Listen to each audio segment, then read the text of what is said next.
বিসমিল্লাহির রহমানির রহিম। প্রিয় ভাই ও বোনেরা, আসসালামু আলাইকুম। ঈদ মুবারক। আজ পবিত্র ঈদ উল ফিতর উপলক্ষে সবাইকে ঈদের শুভেচ্ছা ও আন্তরিক অভিনন্দন জানাই। সবার ঘরে ঘরে ঈদের খুশি বয়ে যাক।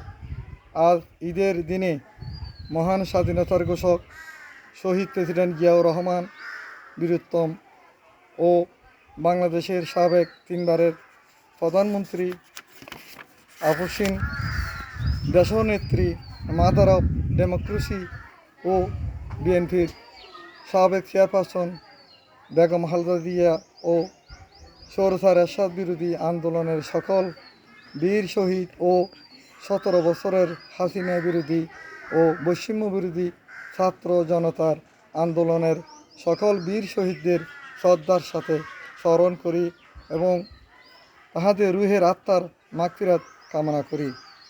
যারা আহত বা পঙ্গুত্ব হয়েছে তাহাদের সুস্বাস্থ্য ও দীর্ঘায়ু কামনা করি।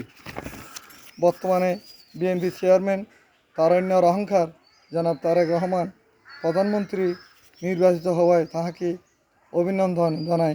আল্লাহ হাফেজ। বাংলাদেশ জিন্দাবাদ। ঈদ মোবারক।